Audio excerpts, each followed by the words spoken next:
The Padres, though. The Padres are done. The Padres are done. I mean, they're going to be behind the Cardinals in a couple days. They very well will be.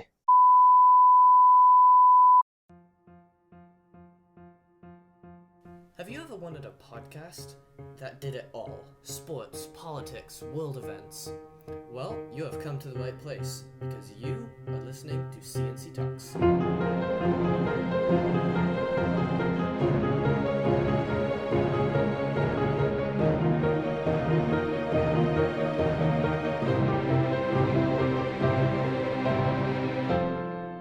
Hello, I'm Colin. And I'm Charlie. And welcome to episode 27 of Season 2 of the C&C Talks podcast. Just a reminder, as you do every week, we release every Wednesday, and we talk about politics, world events, and sports.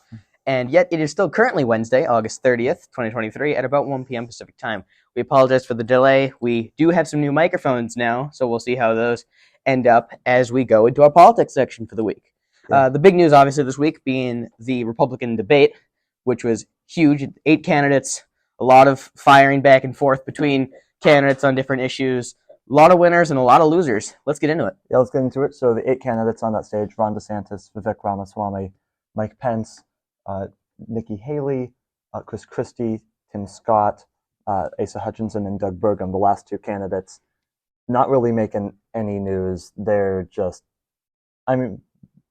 they're very, very low in the polls.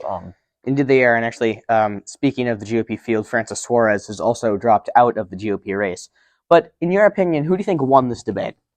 Yeah, so I think that, I have a hard time defining winner because it feels like they're all running for second place. They're not willing to pull any punches against the front runner right now, Donald Trump, who's leading the polls by about 30 points. But on that stage, I think Vivek Ramaswamy probably looked the best of the candidates. I thought that none of, or a few of the things he said will play well to a general election audience, but I think that it could definitely play well to a Republican primary voter audience, which is why I think he is moving up in the polls. He's, I think, up to second now, with DeSantis moving back, who Charlie did not have a very good debate at all. No, he did not. None of the things he said landed very well. The only real score that he got was on a teenager asking a question about climate change. And Ramaswamy also beat him in the climate change department in terms of the Republican primary field by calling it a hoax. Yeah, which obviously it's not, but really interesting to see.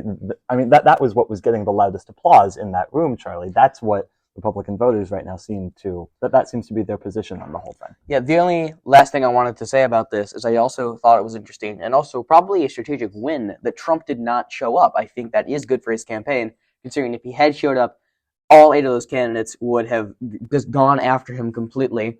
The elephant not in the room was Donald Trump, as the hosts of the debate said, and yet all 8 of those candidates who are running against him will vote for him if he wins the primary. Yeah, and is convicted. Yeah. Yes, 6 of them raised their hands. The exceptions: Chris Christie and Asa Hutchinson.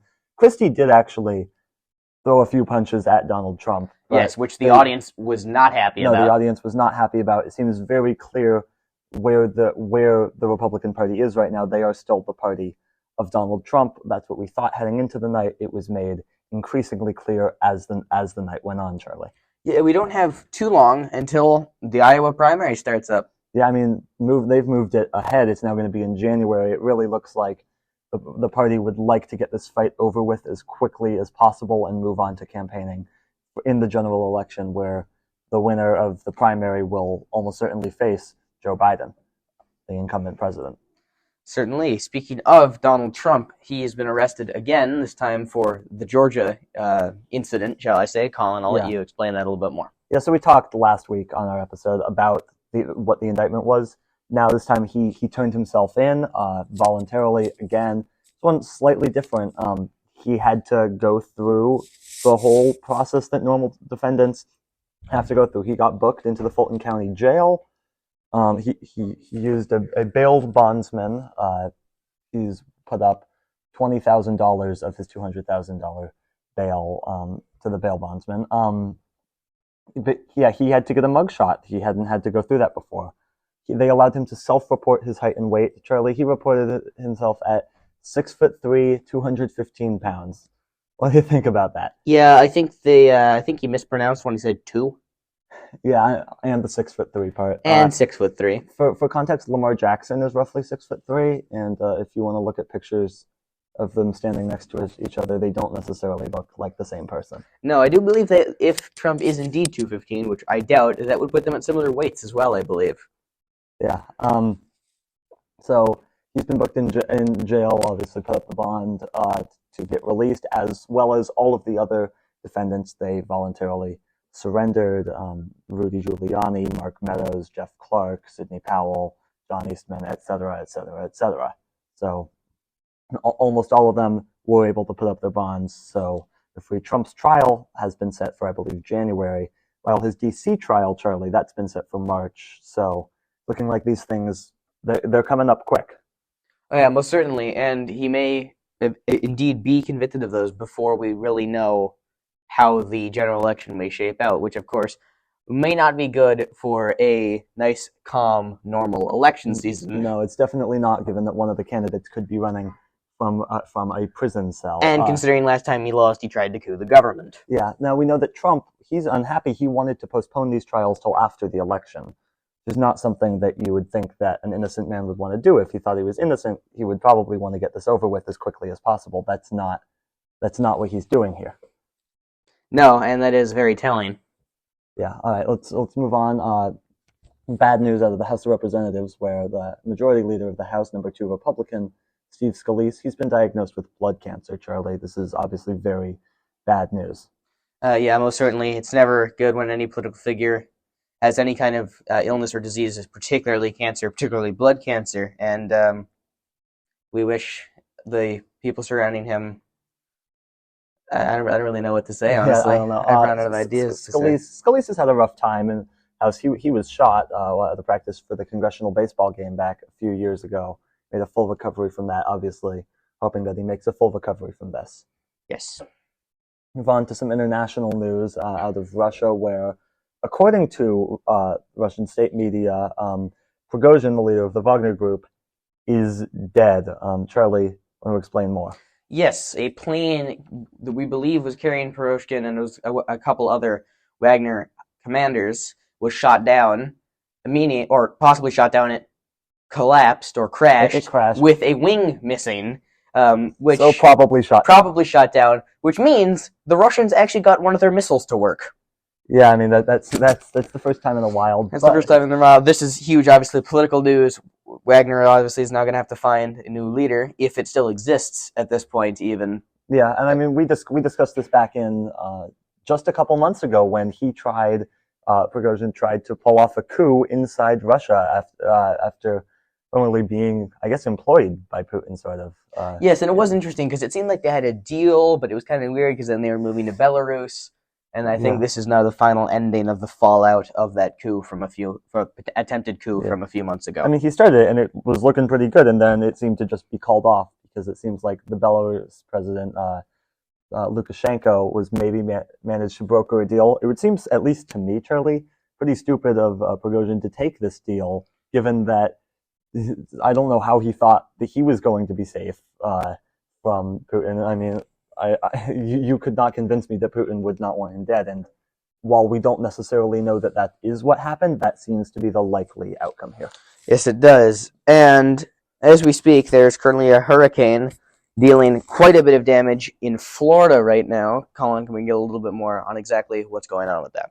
Yeah, so this is a hurricane made landfall as a Cat 3 hurricane, nearly a Cat 4. Yes. So this is one of the worst hurricanes that they've seen there in quite some time. Many counties, dozens of them, were evacuated. So yes, and it will continue. The storm will continue as it weakens into Georgia and the Carolinas. Yeah, so it really just wreaking havoc all over that area of the country. Obviously, we just had a hurricane in California, which was a first. We've never before seen a hurricane, although it did make landfall as a tropical storm. So it was a hurricane when it was offshore. And that is it for the first half of our show. Let's get into sports, and we'll start with the MLB, whose season is beginning to wind down now. The playoff picture is beginning to be set, and we are winding the season down and getting ready for the playoffs. Yeah, and as we're taping this, it's a wild finish in some of these races. The AL West race, as we're taping this, it's a three-way tie between the Mariners, the Astros, and the Rangers. That division race obviously going to be highlighted by an upcoming series between the Astros and the Rangers, and then the Mariners play their final 10 games against the Rangers and Astros, with 7 against the Rangers and 3 against the Astros. Yes, and with the injuries piling up in Toronto, it looks like all 3 of these teams are going to make the playoffs. It just depends who wins the division and which 2 are relegated to the wild card. Absolutely, that seems likely, although I wouldn't put a Blue Jays run out of the question. No, you can. That team, a lead and a gap is never safe with that team. Yeah, and then another wild card that could be thrown into this. Angels putting several players that they acquired at the trade deadline on waivers, likely just as a salary dump. This could be picked up by some playoff teams potentially, and absolutely, those could be valuable acquisitions. Lucas Giolito, the former pitcher for the White Sox. Yeah, absolutely. And the NL wild card race, that's another one that could. 6 teams, 3 spots. 6 teams, 3 spots. At this point, I think Diamondbacks probably looking like they're going to get one. Diamondbacks going to get one. You have the Phillies, who are, I think, 6 games up at this point. It's a lot. They're almost certainly going to get in, and the Cubs also probably the favorites, but still look out, Charlie, for like the Giants, look out for the Reds, look out for the Marlins. Even the Marlins. The Marlins have been struggling recently. Yeah. I think we might be able to call them out, but who knows? They might go on a run. Yeah, the Padres, though. The Padres are done. The Padres are done. I mean, they're going to be behind the Cardinals in a couple days. They very well will be. And now moving to the NFL season kicking off next Thursday, and preseason is now ended. And with that, Trey Lance has been shipped off to Dallas. Interestingly enough, actually, I think this is going to spark some concern over in Dallas. Does Dak Prescott have what it takes to keep that starting job? Yes. I don't think that there's a reason, Charlie, that Trey Lance was not the number 1 or even the number 2 in San Francisco. Like Brock Purdy, he was impressive last season. He's going to be the number 1. But you're telling me that Trey Lance was not better than Sam Darnold? Well, then he's definitely not better than Prescott. We don't think especially highly of Prescott, but we both know that he's a significantly better quarterback than Sam Darnold, Charlie. Yeah, absolutely. But I am concerned that playing a couple games in San Francisco and being benched and then giving an opportunity, I think the Dallas market and the Dallas philosophy is a lot different. I feel like if Dak has another bad season, they don't make the playoffs, or he just throws way more interceptions, they might give Trey Lance a shot with the end of the season if he plays well. Who knows? Yeah. Plus, you have the concern. Prescott is not a young quarterback anymore. He's 30. He has still not made that jump to elite quarterback yet. That a lot of quarterbacks like Jalen Hurts, Joe Burrow, and Justin Herbert are now making, and he has not. Yeah. So do real quick before we move on, I want to just talk a little bit about the Trey Lance debacle in San Francisco. When the 49ers traded up in the draft to the number 3 overall pick to draft Trey Lance, they gave Miami 3 first-round picks.